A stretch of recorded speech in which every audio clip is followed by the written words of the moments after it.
एक बार एक गुरु अपने शिष्यों को प्रभावशाली व्यक्तित्व के ऊपर प्रवचन दे रहे थे। गुरु कह रहे थे कि दुनिया में दो तरह के लोग होते हैं। पहले वह जो कहीं जाते हैं और कहते हैं देखो मैं आ गया, और दूसरे वह जो जब कहीं जाते हैं तो लोग कहते हैं देखो वह आ गया। हम में से ज्यादातर लोग खुद को दूसरे प्रकार के लोगों के समूह में देखना चाहते हैं। लेकिन क्या कारण है कि ज्यादातर लोग जीवन भर अपनी पहचान नहीं बना पाए, अपनी बात नहीं रख पाते या जीवन भर किसी को प्रभावित नहीं कर पाते? जन समूह का एक बड़ा हिस्सा इसे अपनी बदकिस्मती समझकर स्वीकार कर लेता है और जीवन भर किसी और के दिखाए रास्तों पर चलता रहता है। आपने अक्सर अपने आसपास ऐसे लोगों को देखा होगा जो आपसे अधिक बुद्धिमान ना होने के बावजूद अपनी जिंदगी में आम लोगों से काफी बेहतर करते हैं। उन्हें देखकर आप ये सोचने पर मजबूर हो जाते होंगे कि आखिर ऐसी क्या चीज है जो इन्हें इतना सफल बनाती है, और सबसे महत्वपूर्ण प्रश्न की क्या उस कल को आप भी अपने अंदर ला सकते हैं। आपको बता दूं कि उन सफल लोगों के पास लोगों के दिलों को जीतने की कला है। सफलता के शिखर पर यह लोग ऐसे ही नहीं पहुंचे, उन्होंने हर मोड़ पर लोगों को अपनी बातों से प्रभावित किया है और उनके विश्वास को जीता है।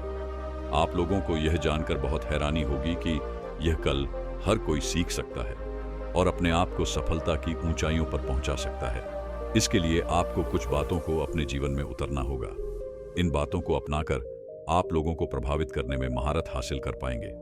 अधिकतर लोग इस कला को सीखने के लिए जीवन भर अलग अलग लोगों से सलाह लेते हैं, लेकिन बिना किसी अनुभवी व्यक्ति के वह अक्सर इसे सीखने में असफल रह जाते हैं।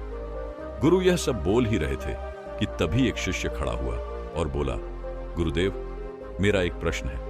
मुझे समझ नहीं आ रहा कि मैं कैसे लोगों की भीड़ में अपनी एक विशेष पहचान बनाऊं। आखिर हम कैसे सैकड़ों की भीड़ में अपना एक अलग स्थान बना सकते हैं, और कैसे हम अपनी सकारात्मक छाप अपने आसपास के लोगों पर छोड़ सकते हैं? क्या इसका कोई समाधान है? गुरु ने उस शिष्य को बैठने का इशारा करते हुए कहा, तुम अकेले नहीं हो जो इस समस्या का अनुभव करते हो, बल्कि अधिकतर लोग आज इसी समस्या से जूझ रहे हैं। हो सकता है आप लोगों को इसका समाधान बाहर से देखने में बेहद मुश्किल लग रहा हो, लेकिन अगर आप ठीक से देखेंगे तो पाएंगे कि यह काम आप में से हर व्यक्ति कर सकता है।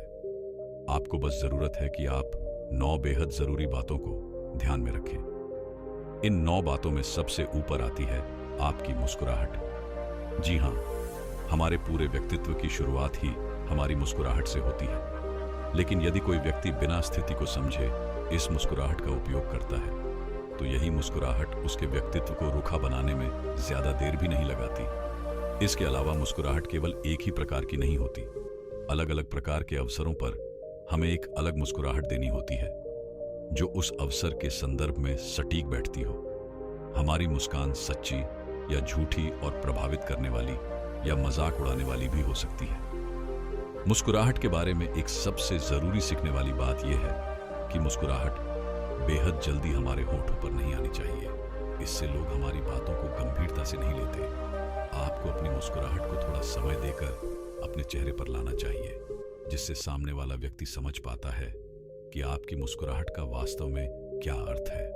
संक्षिप्त में कहें तो किसी भी व्यक्ति को देखने के कुछ क्षण बाद ही मुस्कुराहट हमारे चेहरे पर आनी चाहिए। इससे सामने वाले व्यक्ति को लगता है कि यह मुस्कुराहट सच्ची है और आप वास्तव में उसे देखकर खुश हुए हैं।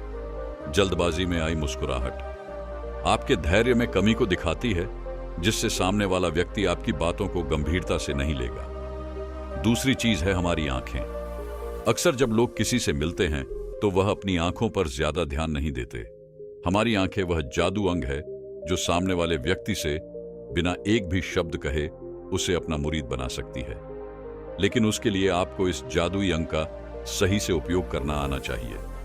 नजरें मिलना हमारे समाज में अक्सर आंखें दिखाने के बराबर माना जाता है। बहुत से लोगों का यह मानना है कि किसी की आंखों में आंखें डालकर बात करने का अर्थ उस व्यक्ति से आसमान पूर्वक तरीके से बात करने के बराबर है। लेकिन यह धारणा एकदम गलत है। बल्कि किसी से नजरें मिलाकर बात करने से हमारी बात ज्यादा प्रभावशाली होती है। जो लोग अपने सामने खड़े व्यक्ति की आंखों में देखकर बात करते हैं, वह लोग अपने सामने खड़े व्यक्ति को प्रभावित करने में ज्यादा सफल होते हैं। इसके विपरीत वह लोग जो आंखों से आंखें मिलाकर बात नहीं करते, वह लोग सामने वाले पर उतना बेहतर प्रभाव नहीं छोड़ पाते।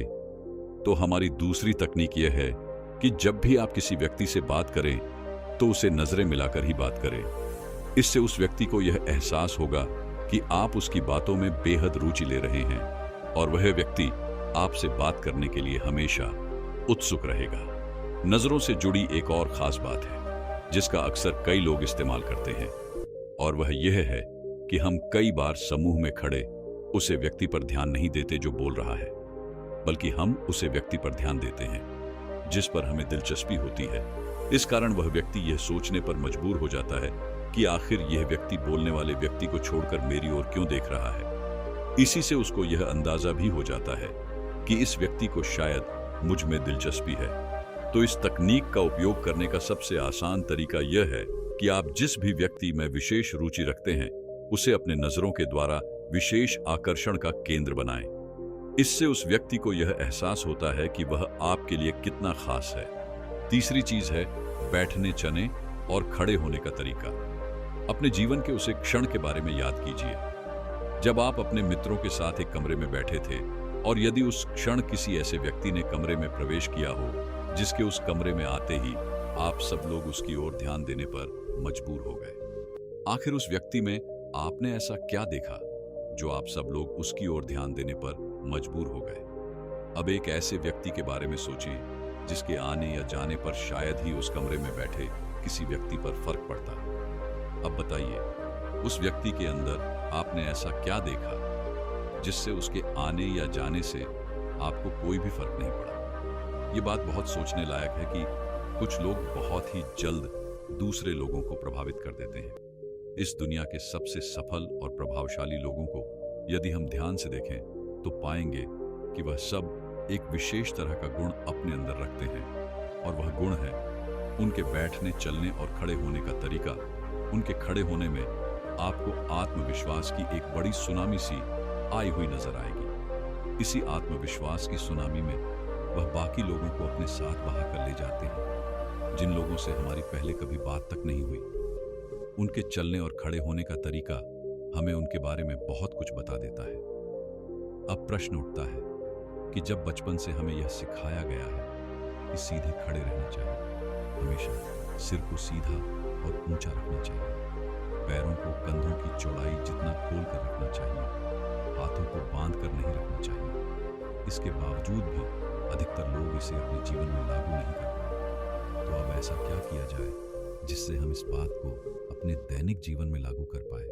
इसके लिए आपको यह समझना बेहद जरूरी है कि सीधा खड़ा रहना और अपने सर को आत्मविश्वास से सीधा रखना एक आदत है, ना कि हर समय ध्यान में रखकर किया जाने वाला एक काम। तो कुछ दिनों के लगातार अभ्यास के बाद आप इसे अपनी आदत का हिस्सा बन सकते हैं।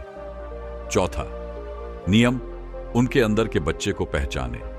क्या आपने कभी किसी ऐसे बच्चों को देखा है जो अपने माता पिता के पास तोड़कर जाता है और उनके गले लग जाता है?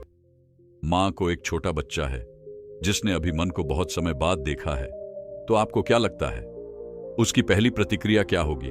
वह जरूर अपनी मां को देखते ही उसे गले लगाने की कोशिश करेगा। ठीक ऐसे ही हम सब के अंदर भी एक ऐसा ही बच्चा है जो उन लोगों को नजदीक लाने की कोशिश करता है जो हमें सुरक्षित और खुश महसूस करते हैं। अगर आप वास्तव में किसी व्यक्ति को प्रभावित करना चाहते हैं तो इसके लिए सबसे अच्छा तरीका यह होगा कि आप उनके अंदर के बच्चे को पहचानें और उसे खुश करें। अगर उनके अंदर का बालक मन आपसे प्रसन्न होता है तो वह व्यक्ति आपको निश्चित रूप से स्वीकार करेगा, और ऐसा करने के लिए आप सबसे पहले यह पता करें कि वह कौन सी चीज है जो उनके बचपन में उन्हें खुश किया करती थी या जो उनके अंदर के बच्चे को पसंद आएंगे। पांचवा नियम, उन्हें एक पुराने दोस्त की तरह महसूस करें। एक बड़ी प्रसिद्ध कहावत है कि लोगों को तब तक इस बात से फर्क नहीं पड़ता कि आप उनके बारे में कितना जानते हैं, जब तक कि आप उन्हें यह महसूस न करवाते कि आपको उनकी कितनी फिक्र है। यह बात तब एकदम सटीक बैठती है जब हम किसी नए व्यक्ति से मिलते हैं। हमारे शरीर के हाव भाव और बातों से लोग यह जानने का प्रयास करते हैं कि हम उनके बारे में क्या सोचते हैं। तो अपने व्यक्तित्व को और प्रभावशाली बनाने के लिए आपको एक आदत अपने अंदर और विकसित करनी है, और वह यह है कि आपके शरीर की हर हलचल और भाव से ऐसा लगे जैसे कि आपको सामने वाले व्यक्ति की परवाह हो।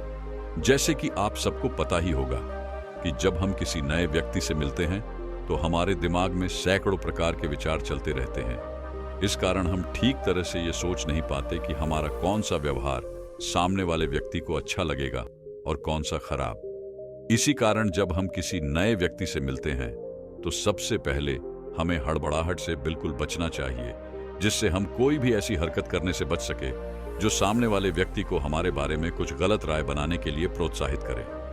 इसके विपरीत कुछ लोग ऐसे भी होते हैं जिनके साथ हम बहुत सहज होते हैं। वह लोग हमारे सबसे करीबी मित्र होते हैं। हम सब अपने किसी करीबी मित्र से मिलते हैं तो हमें बिल्कुल भी घबराहट महसूस नहीं होती। हम एकदम ध्यान से उनकी बातें सुनते हैं और बिना किसी घबराहट के अपनी बात उनसे कहते भी हैं। इसके अलावा हमारा शरीर और दिमाग भी पूरी तरह से उनके साथ होता है। यही से हमारी अगली सलाह निकलती है कि जब भी आप किसी नए व्यक्ति से मिले तो अपने दिमाग में यह मानकर चले कि वह व्यक्ति आपका एक पुराना मित्र है। वह पुराना मित्र जो अब कई वर्षों बाद आपसे मिला है, इससे आपके अंदर की सारी हड़बड़ाहट अपने आप ही दूर हो जाएंगे। इसके साथ ही आपका उस व्यक्ति के प्रति व्यवहार भी पूरी तरह से बदल जाएगा, जो उस व्यक्ति को अवश्य ही बहुत पसंद आएगा, क्योंकि वह व्यक्ति भी आपसे पहली बार मिल रहा है। इसी कारण उसके दिमाग में भी यह ख्याल आया होगा कि उसे कितना और क्या बोलना चाहिए। अगर आप सामने वाले व्यक्ति को यह एहसास करा देते हैं कि आप उनके एक करीबी मित्र की तरह हैं, तो वह बहुत जल्द आपके नजदीक आ जाएंगे। स्वाभाविक है कि आप उस व्यक्ति को ऐसा नहीं बोल सकते कि वह आपका मित्र है, क्योंकि यह सच नहीं है।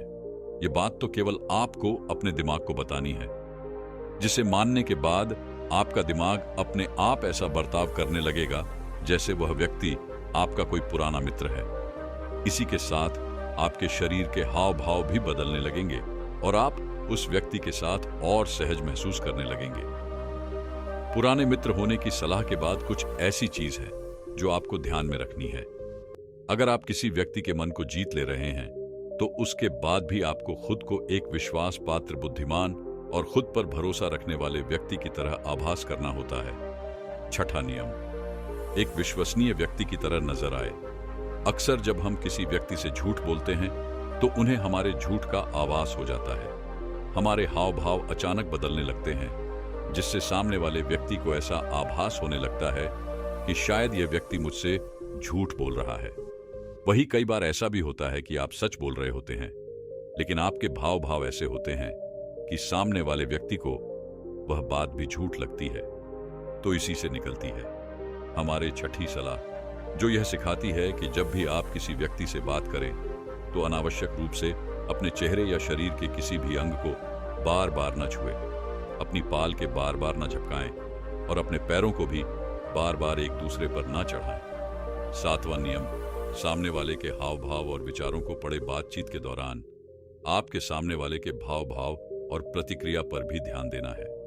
आपको देखना है कि क्या लोग आपकी बात सुनकर मुस्कुरा रहे हैं, क्या वह हाँ में सर हिला रहे हैं, क्या हुआ एकदम सहज है, या फिर वह आपकी ओर न देखकर दूसरी ओर देख रहे हैं। यही से निकलती है हमारी अगली सलाह, जो सिखाती है कि जब भी आप किसी व्यक्ति से बात कर रहे हो तो हमेशा उस व्यक्ति पर ही एक नजर डालें। जो बात आप उससे कह रहे हैं, क्या वह उसे प्रभावित कर रही है या नहीं। यदि आप ध्यान से देखेंगे तो आप यह बड़ी आसानी से जान पाएंगे कि आपकी बातें उन्हें पसंद आ रही हैं या नहीं।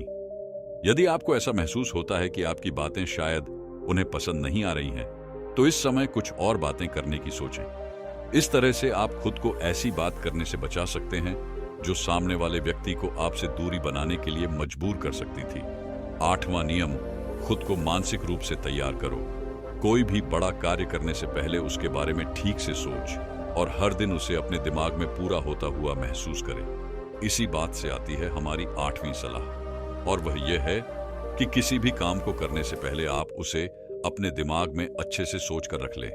आप उस कार्य को किस तरह से करने वाले हैं, उस प्रक्रिया को आप बार बार अपने दिमाग में दोहराएं। उसी प्रक्रिया को बार बार दिमाग में दोहराने से आप मानसिक रूप से उस कार्य को करने के आदी हो जाएंगे। आप हमेशा यह सोच कि आप लोगों से बात करने में बेहद साहस है। आप हमेशा आत्मविश्वास के साथ चलते हैं। आप लोगों को बहुत अच्छे से समझते हैं और आप जो भी काम शुरू करते हैं उस पूरा करके ही छोड़ते हैं।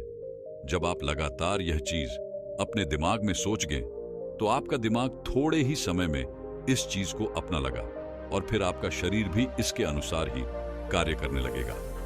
9वां नियम, बातचीत करने के तरीके को प्रभावित बनाएं। इस बात से ज्यादा फर्क नहीं पड़ता कि आप क्या कहते हैं, बल्कि फर्क इस बात पर पड़ता है कि आप उस बात को कैसे कहते हैं। इसलिए हम सब भी किसी व्यक्ति से बात करें तो हमें पूरे उल्लास के साथ बात करनी चाहिए। इस बात के लिए भी ज्यादा परेशान नहीं होना चाहिए कि हम क्या बात करने वाले हैं, क्योंकि 80% से भी अधिक बार फर्क सिर्फ इस बात से पड़ता है कि हम बात कैसे करते हैं। इतना कहने के बाद गुरु ने अपना प्रवचन समाप्त किया। उस शिष्य को अपने प्रश्न का उत्तर मिल चुका था।